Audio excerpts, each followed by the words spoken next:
Wij rekenen nou de tritten bij die van de toets naar de klepel van de klok gaan.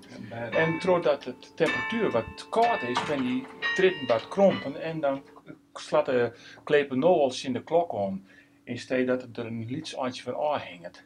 Maar ze jaren dus officieel een lietseindje, ik denk een centimeter of 2 van de klokken aan te wijzen, want dan ga ik de slag om die klepels in de klok te slaan. En daarbij ook nog verschil tussen loerd en zachte maatje.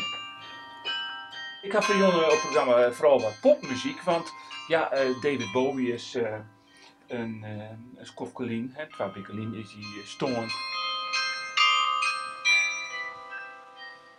Nou, dus ik dacht van nou, laat ik eens wat muziek van hem spelen. Space Oddity, dat is een bekend werk wat ik uit mijn jeugd natuurlijk van hem koor. Mooi muzikaal werk. Ik denk, ja, dat is prachtig om dat eens een keer op de bijen te spelen.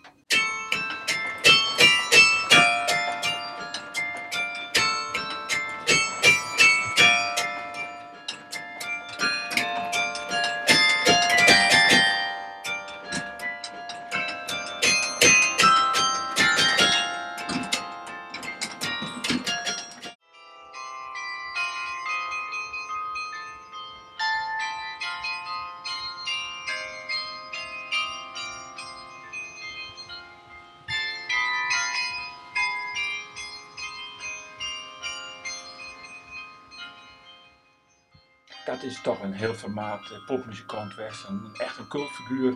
Er is zelfs op dit moment een tentoonstelling in Grijns in het museum. En ik hier dacht, ja, dat is zo'n belangrijk figuur, daar mag ik wel eens wat muziek van spelen op dit hele fraaie carillon wat we hier in Dokkum hebben.